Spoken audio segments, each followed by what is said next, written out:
Hey everyone, God bless you. So glad to be able to jump on here for another video. So I just wanted to talk to you a little bit about something that a little more information came out about more recently. Um, I just want to start by saying there have been so many crazy things that are happening in the world. I am trying to do, more videos as much as I possibly can. It is time consuming. So, I am going to drop a link there for my Venmo. If you feel led to sow into this ministry and what I'm doing here, please feel free to do that. I appreciate every last bit of help. It's a lot of time, a lot of hours, and I am trying to be able to give back to you guys more and more in this channel as much as I can. So if you feel led to do that, feel free. So let's talk about this a little bit. So it's not the title says, how's this not Nazi-like? Australian woman details horrible quarantine experience. So this just came out on December 4th. There's a woman named Haley Hodgson.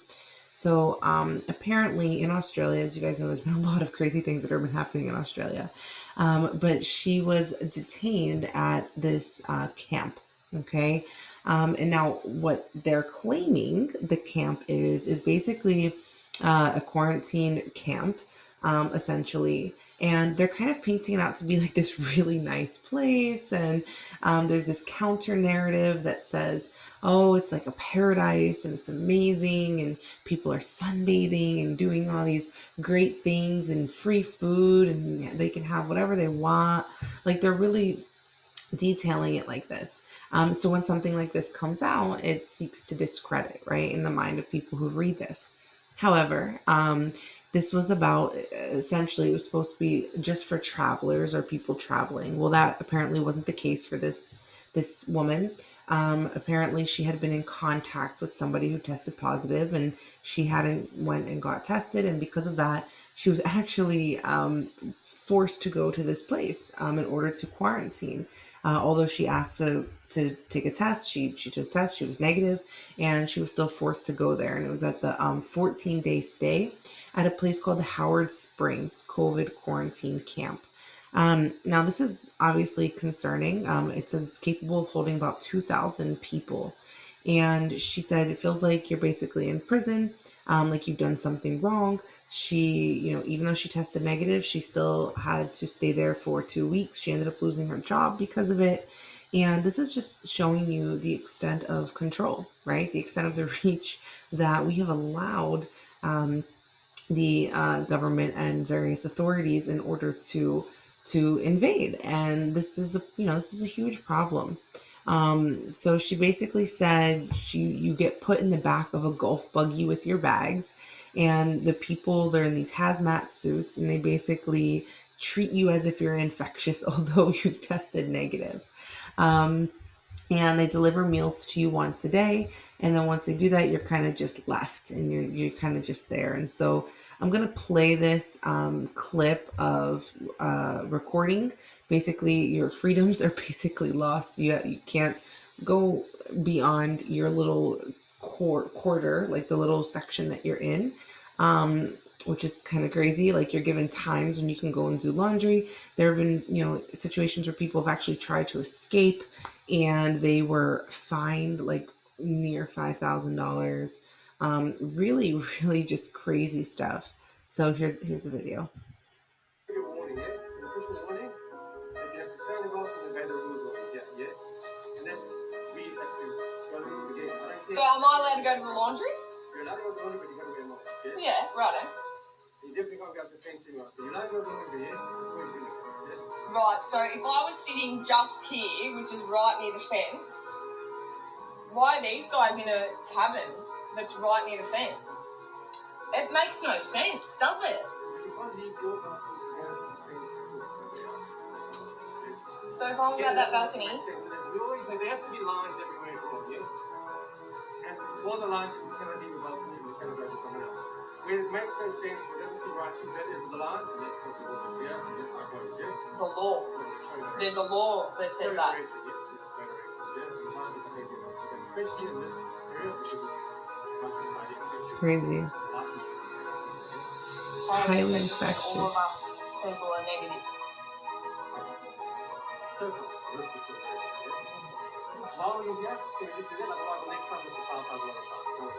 a $5,000 finding for what? If I walk out onto that path, if I cross that yellow line, that I've broken the rule, I will be issued with a $5,000 fine. All right, so that was a little clip of that. So she's not allowed to leave, even though she's negative.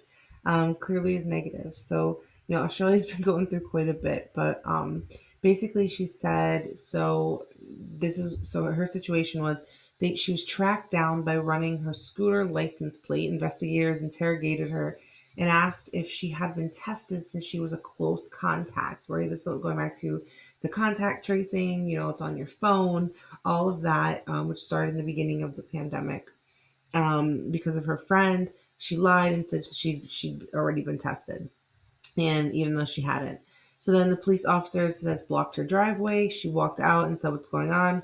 Are you guys testing me for COVID? What's happening?" They said, "No, you're getting taken away, and you have no choice. You're going to Howard Springs. You either come with us now, or we'll put you in the back of the divvy van, or you can have a choice to get a COVID cab."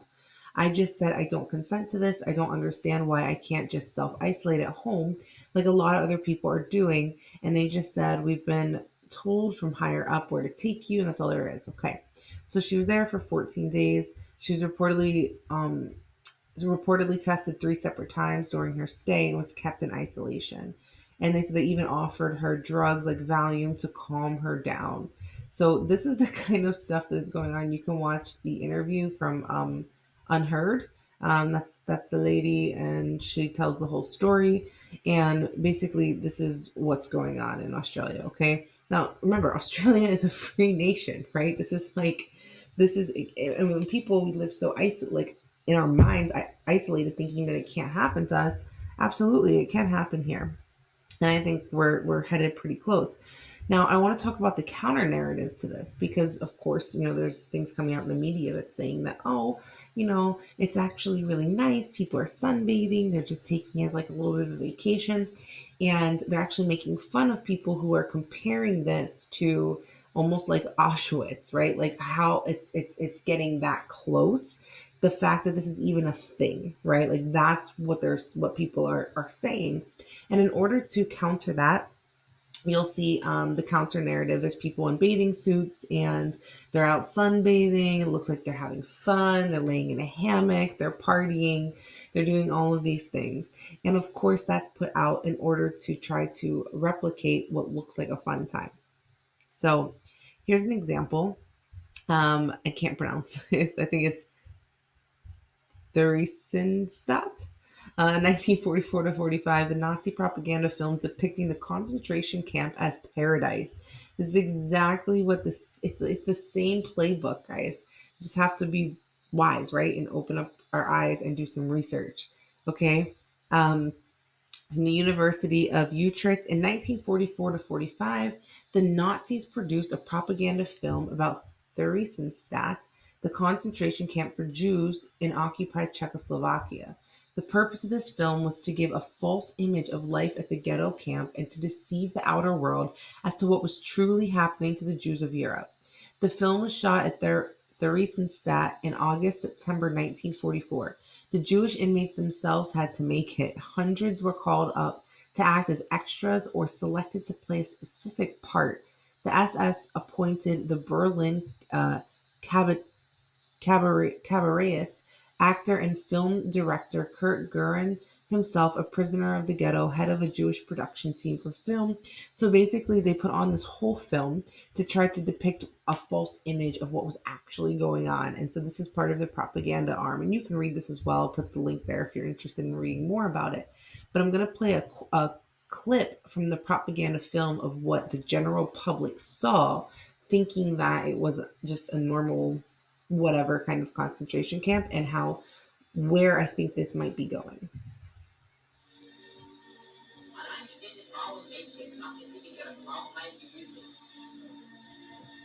In contrast to reality, the Nazi propaganda film of 1944 shows women being quartered in a residential hut. The does not show the horribly overfilled barracks and attics where most of the inmates lived, only those sleeping quarters specially prepared for the film. Instead of the omnipresent three-tiered bunks, one sees only two-tiered bunks. The top bed has been removed for the filming. Where in reality 20 people squatted round a table, were now sat only 6, apparently enjoying a life of leisure in the style of a feature movie. To make it all seem less overcrowded, the SS had created space by deporting several thousand inmates to Auschwitz. The film simply does not convey how the inmates really experienced life in these huts.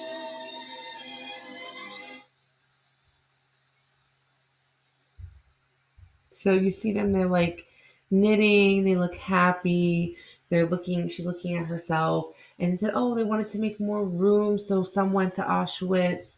And we know what actually happened there, right? Oh, look, there's even more, I guess, here. Oh, this is like kids putting on a play. Here's another clip. There you go.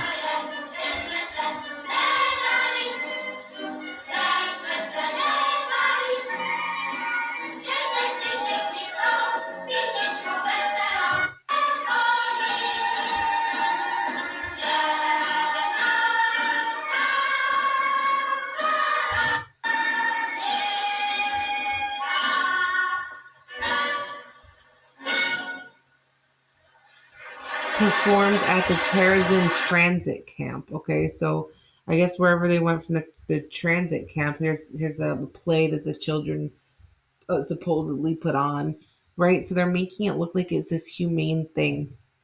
Okay, so I just want to show you again, like part of the counter narrative is that it's a really great thing. So this one is an actual story from a woman who lived in Moscow, and she wanted to go to Australia to visit her parents. I guess one of the parents had passed away and the other one was sick, and so she was trying to come in. So she spent time in one of these camps, quarters, whatever you want to call them, basically. And they was just going off to say that like politicians were calling it like the gold standard and all this stuff. But basically, that it took a really long time. This is what it looked like. And this is how you should know it's a flat out lie, because in the counter narrative, if you look at some of the stuff, it's like, oh, that everyone has a king size bed and it's really beautiful in there. And like they're making it, that's not a king size bed. Just very basic, very just like, okay. And they said basically this is how they leave off your food, and sometimes they forget you, although they might forget you. So sometimes they even forget to bring you food. You get locked out. There's a 39-page booklet of rules and procedures, and all of this, it says, for the price of a good hotel room, but you'd have to stay there in order to quarantine. And there's lots of rules there, right? No sunbathing, no metal, silverware, no scissors, all this stuff. Basically goes on: no swimming or playing when it rains, no noise after 9:30. Bags are searched and people can be fined if they don't wear masks outside. They're already starting that here, like even where I am, they're already starting that, like trying to fine you if you're not outside with the mask, because we're actually this is what December, this is December 11th. We're actually back on that same mandate where you have to be wearing your mask. And basically just said that there's an example of a woman who climbed the barrier, walked away, and basically just like tried to jump the fence, and police caught her and gave her a $4,000 fine. Um, so she's explaining like what happened and like how things have been really strict. And yeah, so it's like very basic. It's like basically a mix of like a hospital and a prison is what it felt like. Very limited in terms of what you can do. They give you a plastic key card. You can read all of this, but you can kind of just see um, what it was like there. And yeah, so yeah, there's an alcohol ban at the Howard Springs residence. So stuff like that. So you can read a little more about it, but this is actually happening. Um, and why is that a problem? So if you go to the CDC website, this came out in 2000. Oh, interesting. It actually says, oh, okay. So July 26, 2020 was when this was last updated, but this should still be of concern, and I'll explain why. So this is called interim operational considerations for implementing the shielding approach, which is what people are doing. Like you have to go to your house and quarantine. The shielding approach to prevent COVID-19 infectious infections in humanitarian settings. Now, this is a problem because the first stage is like, okay, you need to self quarantine or isolate. So you need to go home and do it at home and go into a specific room by yourself. Don't make contact with anybody around you. And that's you quarantining and doing what you're supposed to do, right? But as we're seeing, there's this shift now. We're seeing this more with Australia. And Australia is, I believe it's like they're setting the standard for what we're going to end up starting to seeing in other places. I remember there was a video who came out where there was an independent prime minister in Canada, and he was basically just saying, I'm sorry, not prime minister, like a member of the parliament, and he was basically just saying that it was written into the Canadian proposition as well that they should create camps for quote unquote people who can't isolate in their houses. So this is obviously of concern, right? So this one says there's something called shielding approach. Now here is where uh, I was concerned when I heard the language because it says the shielding approach aims to reduce the number of severe COVID cases by limiting contact between individuals at higher risk of developing severe disease, high risk, and the general population, which is low risk. Now, what do those terms mean prior to all of this? It meant if you were 65 plus immune compromised, right? Immune system compromised. Now, these definitions have changed. This means if you're not jabbed, you are high risk. If you are jabbed, you are considered quote unquote low risk. So now, all of those who are not jabbed fall into this potential category, which is concerning. Okay. So, it says is that high risk individuals will be temporarily relocated to safe or green zones established at the household, neighborhood, camp, sector, or community level, depending on the context and setting. They would have minimal contacts with family members and other low risk residents. So isolate them, right? Put them in a special place and isolate them. Now, what's a little crazy as of right now, like I said, if you read this, it just tells you what makes up high risk when this was written. But remember, this was written to also include later on people who refuse to be jabbed. In theory, shielding may serve its objective to protect high risk populations and all stuff. Okay, so there's different levels. Now, this is where it gets a little crazy. There's a household level, so a specific room or area. Okay. Um, but the reason why they said they want to do this at first, but then they're like, it's not the best, is because then apparently somebody else can get sick in the house, right? So then there's the neighborhood level. So basically, to designate a shelter or group of shelters within a small camp or area where high risk members are grouped together. This is a camp, right? Neighbors swap households to accommodate high risk individuals. Swap households. So you're gonna have somebody else come live in my house because it can accommodate what? That's crazy. And there's laws against this, right? There, if you think back to even the Quartering Act, right? Whenever you don't have to open your house for that. This is what they were trying to do whenever the military would come and they had no bases. And this was like a long time ago. And you would have to like allow them to stay in your house, the military. And it's illegal now. You don't have to comply to that. But anyway, camp sector level, and then it goes to a group of shelters such as schools, community buildings within a camp sector, where high risk individuals are physically isolated together. Now, the biggest main concern for this is it really going to be schools, communities, and all those things? Or we've been seeing all those like Walmart, Sam's Clubs, like all those things closing down over the course of how long? And the fact that we've also seen things with railroads that are behind it, underground railroads, which at first we're thinking, okay, maybe that's for the elite, but maybe not. Maybe it's to actually bring people there, right? Like that's even more petrifying to think about. But it says one entry point is used for exchange of food. Oh, there you go. One entry point used for exchange of food, supplies, and meeting areas used for residents and visitors to interact while practicing physical distance. So you're separating these people from society, from their families, from everything. No movement into or outside the green zone. You can't leave. Like, this stuff is crazy, guys, but this is actually written in. This is on the cdc.gov website, and we're just complying to this. Like, okay, sure. Guys, you think it's not going to get here, right? Like, it's foolish. As stated in the shielding document, now it talks about operational considerations. Each green zone has a dedicated latrine bathing facility for high risk individuals. And then it starts talking about how certain things that they're going to do. So basically, that they're going to designate low risk individuals for certain tasks, preferably who have recovered from confirmed COVID 19. Oh, this is crazy. Okay. To minimize external contact, look at this. Each green zone should include an able bodied, high risk individuals capable of caring for residents who have disabilities or less mobile. Here's how you know that the evidence is a straight lie and it's conflicting. Otherwise, designate low risk individuals for these tasks, preferably who have recovered from confirmed COVID 19 and are assumed to be immune. Guys, the CDC's website has its own contradictions because now that's the truth, right?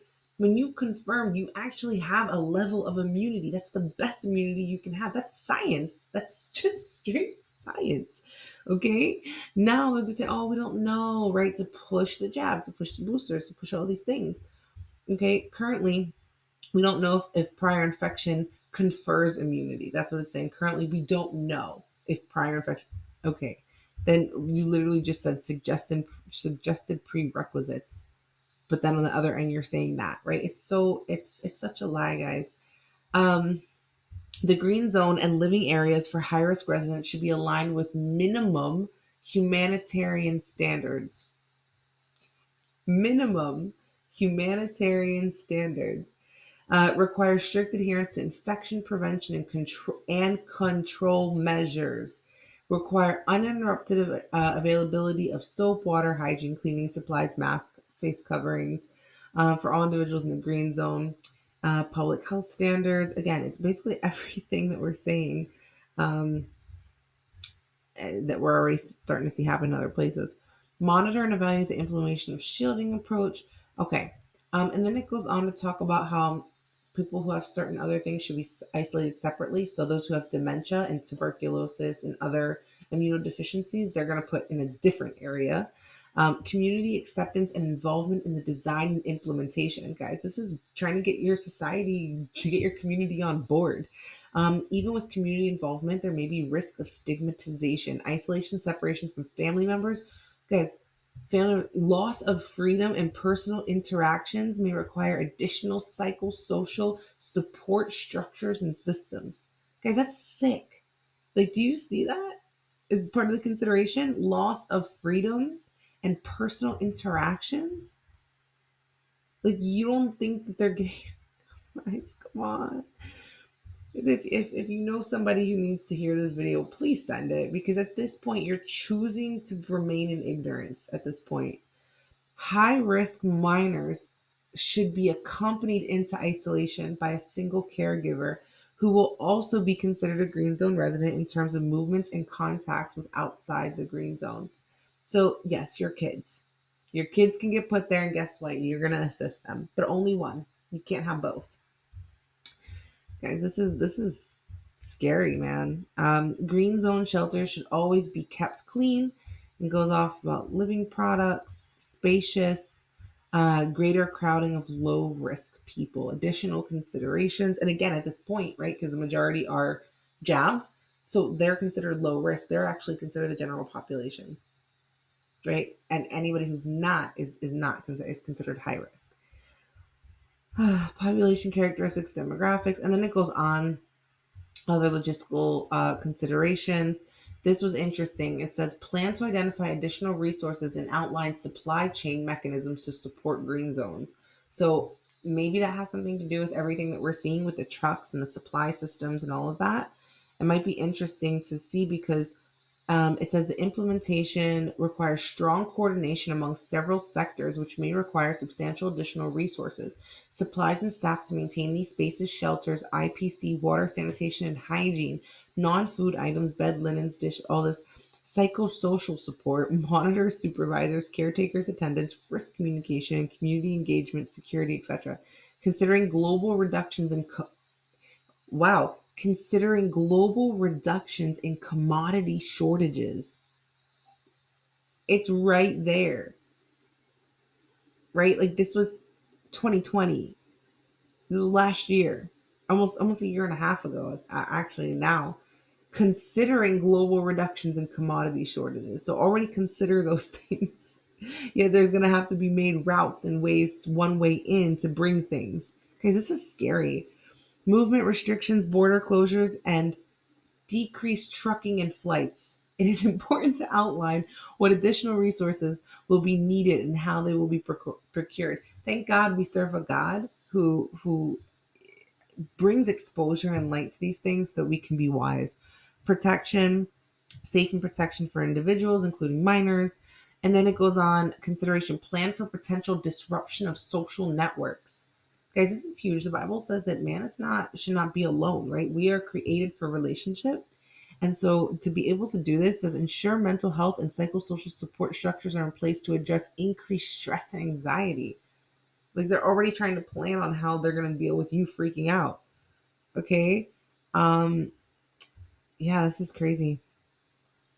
Community celebrations, other rites of passage, funerals, proactive planning ahead of time, including strong community engagement, risk communication, and then it goes on to give you a summary. So, guys, you should really check this out. And here's all the references there, and this is all from, so you can actually see who's involved in this and where they're getting this information from. Social sciences, all this, even from the Kakuma refugee camp. Guys, this is real. Okay, this is the CDC website. This is not conspiracy. I just read it to you. You guys are choosing at this point. Why is all this important and how does it add up? If you're familiar with the Georgia Guidestones, you should definitely get familiar with them. This really does tell you the direction that we're seeing our society go. And I think that it really connects, especially when thinking about the words that the CDC use, which is humanitarian, which sounds great. It sounds like, humanitarian, like you care about humans, but it's not. It's more in conjunction with this. Number one, maintain humanity under 500 million in perpetual balance with nature, reduce population, right? Isolate people, basically guide reproduction wisely. We can, assume what that is connected to. Unite humanity with a living new language. It's interesting. But again, you can go through and read some of these. But I thought the most interesting thing was just the idea about humanitarian considerations, is what they're calling it, considering that this is what they consider humanitarian. Oh, and that was it. Balance personal rights with social duties. So be willing to give up your personal rights for the greater good. That's basically what's being pushed everywhere. All right, so if you guys don't think this is like part of the propaganda arm, this just came out. Jimmy Fallon with Ariana Grande and Megan Thee Stallion, called "It Was a Masked Christmas," which basically it's them playing and they're here and they're talking about, they're singing, there's masks everywhere, talking about getting their boosters and how they're gonna basically be in the house together, but they're gonna be isolated. They're not gonna be, they're gonna be separated, wearing their masks, making sure that, look, there you go, there's the masks. And they say, oh, it's a joke, it's funny, but that's deflection. Like they're just deflecting at this point. They're just trying to say everything's funny. It's really not. There she is online, and both of them online to get, you know, uh, guys, like, come on, putting hand sanitizer on everything.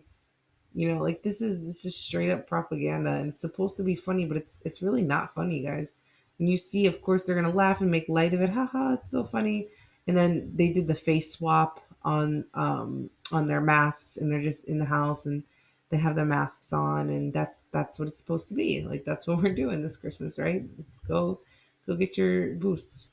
Um, Dr. Fauci just issued another major warning to vaccinated people specifically. And he said nearly 20 states have already detected cases of the new variant because there's never ending variants, guys. It's never going to stop. Concerned about transmissibility, and basically goes on to talk about how they remain, yeah, they're the most protected, right? So there you go, they're the lowest risk, but even individuals might need to take further precautions amid the new variant. Now, of course, like Fauci's constantly contradicting himself, and he had said something earlier about official definition of fully vaccinated might change. And guys, it's not that it might change; it was planned to change. Like that, if you think, oh, I'm good, like I got my two, government's gonna leave me alone, I get to keep my job, you're fooling yourself, because it was very clear that there was never gonna be just two. But I'll even post this article, you guys can read it. But it basically talks about how, that definition at the moment isn't changing, but that it's not a matter, it says here specifically, according to the infectious disease expert, if you want to call him that, it's going to be a matter of when, not if, the additional shot will be required for vaccinated people to keep their fully vaccinated status. Not enough to just have it. Guys, if you saw the card, okay, like let's just use some common sense here. First, second dose. Oh, other. I wonder why there's 4 slots on there. Well, maybe because the whole plan is to continue to keep the register, right? It's 4. Okay. And then anything beyond that, we're going to have to wait out and just play a waiting game and see. You're going to see a lot of things that it's going to really be something. But the first 2 is what gives you your original status. Now they're pushing the third, and they're actually saying that, oh, if you really want to keep it, you got to follow it up quickly with a 4th. Okay. So you're seeing that right here. All right. Hopefully we're waking up to some of this. I wanted to just point your attention to why is this so concerning and why the number 4 specifically. I really wish I could find it. I'm not able to locate it, unfortunately. But there was a um, nurse practitioner, and she does natural medicine, and she was talking about how the reason why there's specifically 4 in the dose, and I believe, I'm trying to think of where I saw part of the clip of this. I think it was Shaking My Head Productions. Great. If you guys probably, most of you on my channel probably know Shaking My Head Productions, but I'm pretty sure that's where he had posted it. And then I went onto their website, and they have like a lot of different stuff, but she was just basically talking about um, how between the 4 that are there, um, it's basically the register is the first one is meant to reduce your white blood cell count. The second one is going to significantly, drastically reduce it. By the third, you're going to have pretty much slim to none. I think at that point, you only have like 25% of your white blood cells. And the thing is, that the reason why it's so bad is because it also prevents your body from making new ones. So you need your white blood cells. Your white blood cells are important in order for fighting off diseases. That third one, you're also, by the booster, you're going to be introduced to a bunch of different other variants of different viruses that are foreign to your body that your body has no ability to fight off. So that's why you're going to see people who are vaccinated getting even more sick and fully sick, like more and more, because their natural immunity it's just not going to, it's not going to be existent at this point. And by your 4th, you're basically introduced to even more foreign, and then you have pretty much like almost none of your white blood cells at this point. Like that, you're going to pretty much need, if it's not going to really hurt you, like you're not going to get really sick or end up, I hate to say it this way, but you're going to see a lot of deaths. And this is where we need to be vigilant and pray and ask God to really just start revealing some of these things. But apart from even the spiritual things that are happening, this is what it's called, neutropenia. It says is an adverse event following vaccination results from randomized clinical trials in healthy adults and systematic review. Now, this says this was published online August 4th of 2016. Okay. So I want you to know that this stuff very much exists.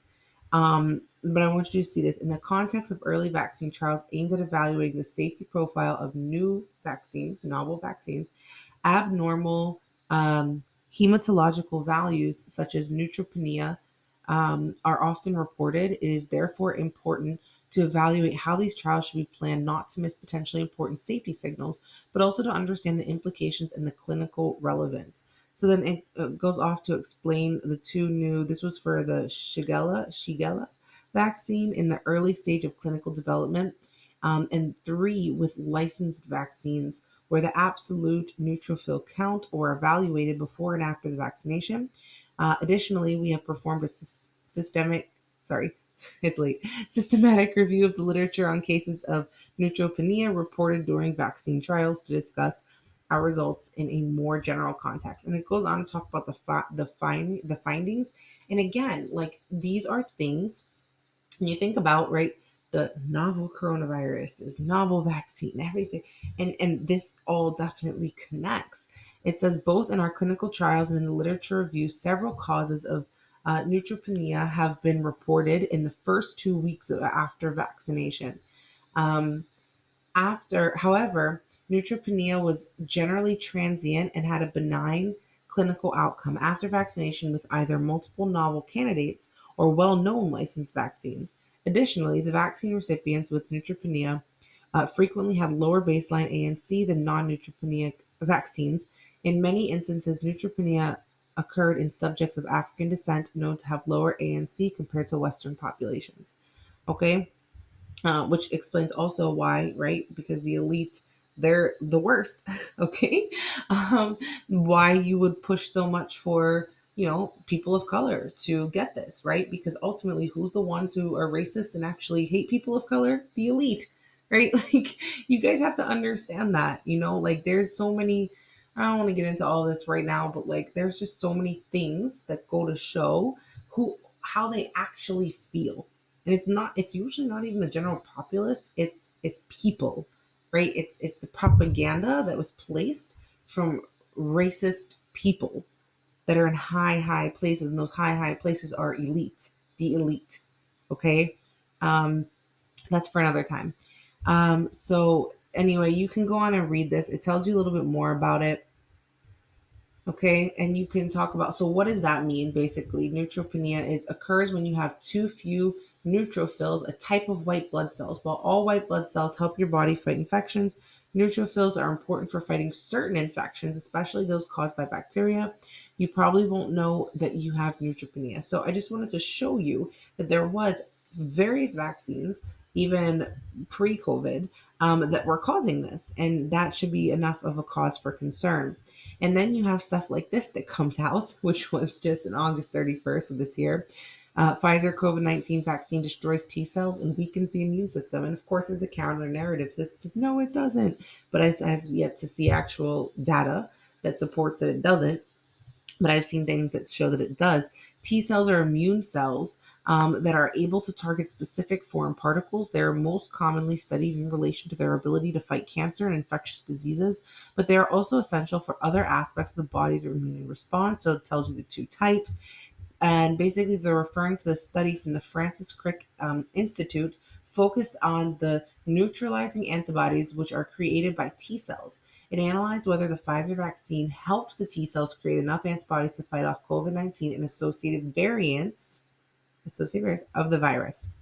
And basically, it went off to say that the Pfizer vaccine produced fewer neutralizing antibodies against COVID-19 and other variants.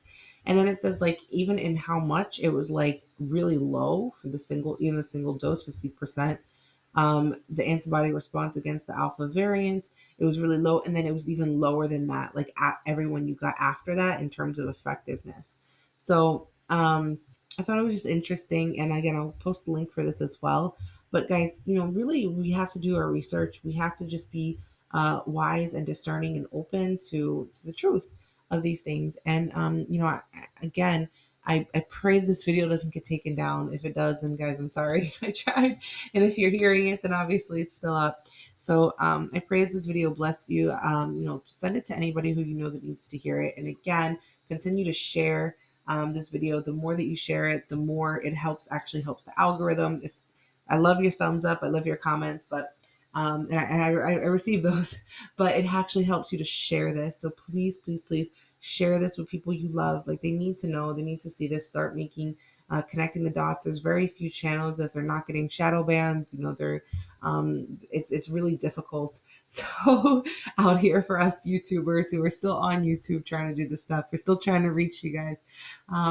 But thank you so much for watching. Thank you for supporting the channel. You know, you guys mean a lot to me, and I really do love each of you. Even though I've never met you, I know I'll meet you all one day when we see the return of our Lord and Savior Jesus. So, all right, guys, enjoy the rest of your evening or your day, whenever these videos come to you, and just keep your joy about you guys. I know that there's a lot of craziness that's happening in the world, but just remember that God turns everything that the enemy, plans for evil and for our destruction, he turns it in for good.